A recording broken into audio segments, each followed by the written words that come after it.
नमस्कार दोस्तों, फिर से डॉक्टर गिन्नी झाकनवाल का स्वागत है। हम फिर इनसे आज फिर प्रश्न करने वाले हैं दालों पर, चना पर, बीन्स पर। इनके दोषों के बारे में हम इनसे जानकारी हासिल करेंगे, क्योंकि हम सुन चुके हैं कि नेचर के हर पदार्थ में दोष हैं। और उनको किस समय खाएं, कितना खाएं, और दिन में, हफ्ते में या दिन में किस समय खाएं, कितनी बार हफ्ते में खा सकते हैं, किसमें क्या दोष है, और कैसे वो मदद भी करता है। क्या हर चीज में दोष है फिर भी वो मदद करता है, तो क्या चीज में वो मदद कर सकता है।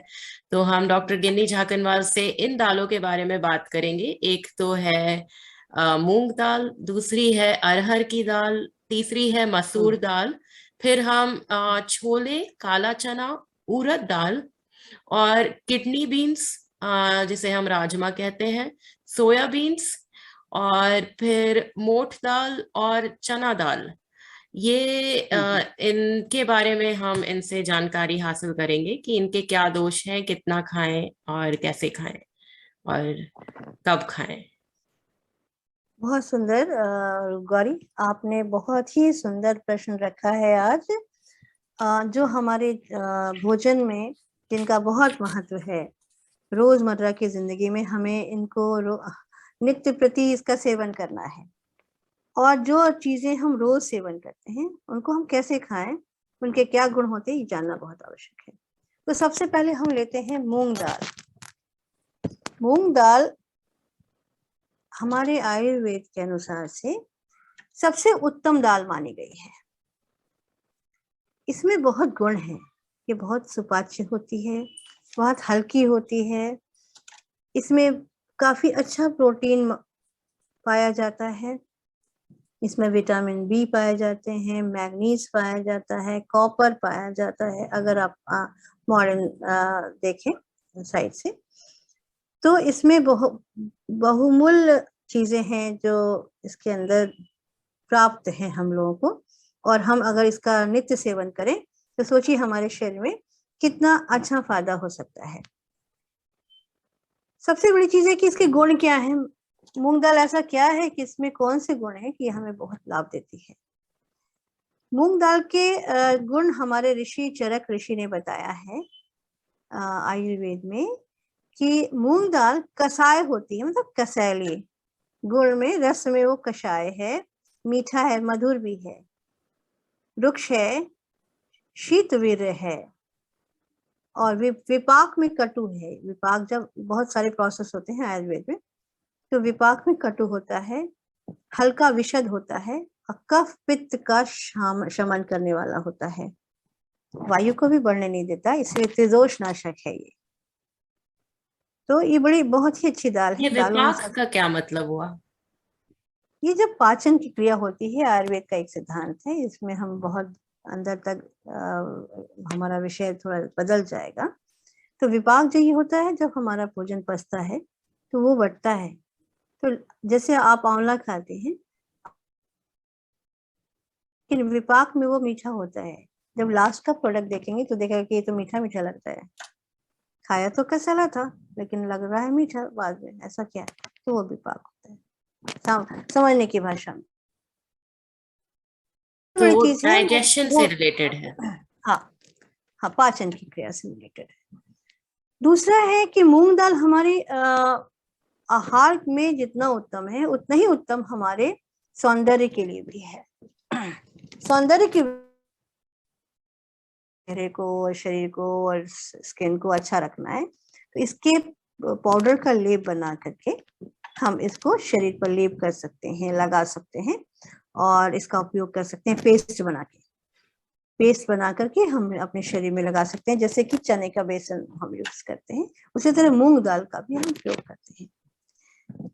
और मूंग दाल हमारे एचडीएल को सबसे अच्छी बात यह है कि मूंग दाल, आपकी आवाज चली गई मौसी। मूंग दाल?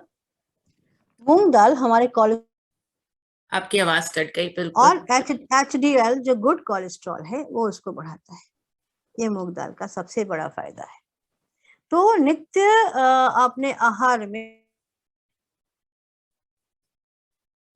आपकी या आवाज बिल्कुल चली गई। मूंग दाल। हाँ हाँ, मूंग दाल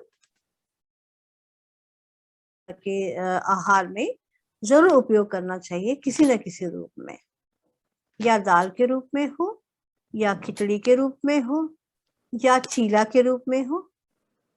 किसी भी रूप में आप मूंग दाल का प्रयोग आहार में आप कर सकते हैं, ताकि इनके आपको फायदे मिलते रहें। ठीक है, तो मूंग दाल के बहुत गुण हैं, आयुर्वेद हमें बहुत कुछ बताता है मूंग दाल के बारे में। तो व्यक्ति जितना अच्छा इसका सेवन करेगा, रोटी की जगह आप मूंग दाल का चीला भी प्रयोग कर सकते हैं, जो आपको बहुत लाभ करेगा, लाभदायक होगा। तो मूंग दाल के गुण ही गुण हैं, मैं क्या बताऊं इसमें। आप आगे अन्य जो दालें हैं, आप उस विषय में भी हम जानकारी देते हैं। जैसे हमारे पास आपने बताया कि रहर दाल, रहर की बात भी की आपने। रहर दाल का दो दोष है। रहर दाल में कफ दोष और पित्त दोष को नाश करने की क्षमता है। तो कफ दोष और पित्त दोष जो नाश कर रहा हो, इसका मतलब वो वायु वर्धक है। ठीक है, तो ये वात कारक है। मतलब जब हम खाएंगे सिर्फ रहर दाल, तो वो गैस को फॉर्म करेगा, यानी कि वायु दोष को बढ़ाएगा शरीर में। इसी तरह से एक बाकुची होती है दाल, है ना। दालें हैं, दालों की अपनी श्रेणी है अपने, तो उसमें ये जो दाल होती है निकृष्ट होती है, मतलब इसमें खाली वात काफी है, और पित्त का भी बहुत ज्यादा इसमें रोल होता है। ये पित्त को बहुत बढ़ाता है। लेकिन कफ बचूकी। का, हाँ बकुची, बकुची। बकुची बकुची बोलते हैं। और इसके बाद हम देखते हैं चने की दाल। तो चने की दाल का प्रयोग हम हमेशा से बताते चले आए हैं कि आप चने का या चने की दाल का प्रयोग बहुत अधिक मात्रा में ना करें, क्योंकि चना वायु कारक होता है, वात को बढ़ाने वाला होता है। जो वात को बढ़ाने वाला होता है, उसका हम आहार में ज्यादा उपयोग नहीं कर सकते हैं, क्योंकि हमारे शरीर में उसका जो बैलेंस है वो गड़बड़ा जाता है, और हम फिर से रोगी बनना शुरू हो जाते हैं। तो इनको समय समय पर लेना चाहिए, स्वाद के अनुसार लेना चाहिए, और कम लेना चाहिए। रात को रा, नहीं लेना चाहिए। रात को क्या? रात्रि को चने की दाल या चना रात्रि का सेवन नहीं होना चाहिए, क्योंकि रात्रि वात को बढ़ाने वाली होती है, और शरीर में भी वात बढ़ा रहता है। तो ऐसी चीजें जो वायु को बढ़ाएं, वो रात्रि में नहीं ली जाती है। ये गुणों में कहा बताया, महर्षि चरक ने हमारे बताया कि ये गुणों में, रस में ये मधुर है, मीठा है। इसका जो रस है वो मीठा है और कसैला है, कषाय है। शरीर में ज्यादा यूज करने पर वही वायु बढ़ने के कारण वायु करता है, क्या शरीर में ज्यादा रुक्षता, लेने पर?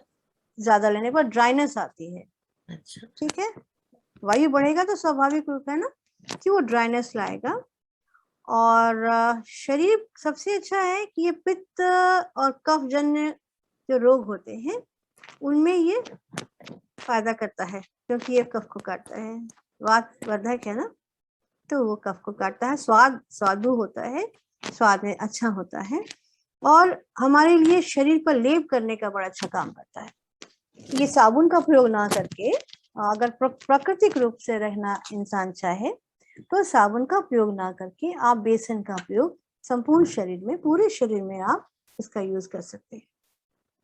तो आपका जो ये है स्किन है, ये बहुत चमकदार और सॉफ्ट होगा, और अच्छा रहेगा और पुष्ट रहेगा। क्योंकि ये कफ को काटेगा। कफ को काटेगा, और हाँ, तो ऑयलीनेस हटेगी चेहरे से, एक्सेस ऑयलनेस हटेगी, और ये शाइनिंग लाएगा। ठीक है, शाइनिंग रहेगा। शाइनिंग लाएगा। तो ये गुणों में बहुत गुण भी हैं इसके, लेकिन पित्त को भी आहार, काटता है कि केवल कफ को काटता है? हाँ पित्त को भी काटता है, पित्त। पित्त को भी काटता है और कफ को भी काटता है, क्योंकि ये वायुवर्धक है। इसीलिए वायुवर्धक होने के कारण कभी भी अगर वायु का कोई दोष हो शरीर में, या वायु जन्य कोई रोग हो, तो आपको इसका सेवन बिल्कुल वर्जित हो जाता है, आपको नहीं करना चाहिए। तो इसीलिए चेहरे पे लेप में ये लगाते हैं, जैसे नीम को लोग चेहरे के लेप में लगाते हैं, क्योंकि वो भी हाँ वायुवर्धक है। क्योंकि जो हाँ ज्यादा पित्त की पर्सनालिटी होती है या ज्यादा हाँ ऑयलीनेस होता है, तो उनके चेहरे पे पिंपल्स वगैरह ज्यादा आते हैं या एक्ने आती है ज्यादा, क्योंकि हाँ उनका हीट ज्यादा है या ऑयलीनेस ज्यादा है।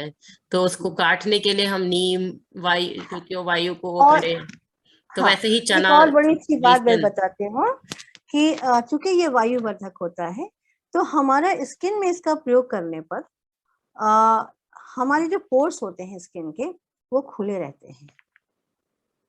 ठीक है, वो ब्लॉक नहीं होते हैं। ये बहुत ही मैं आपको बता रही हूँ, बहुत इसके बहुत बड़े गुण को बता रही हूँ, गुप्त गुण है। तो ये स्किन के पोर्स को खोल के रखता है, जिससे आपका स्वेद होना, पसीना आना या टॉक्सिन निकलना, ये सब आराम से होता है। तो बेसन का प्रयोग करना चाहिए, पूरे शरीर में लगाना चाहिए, और इसके बहुत फायदे आपको लाभ नजर आ सकते हैं।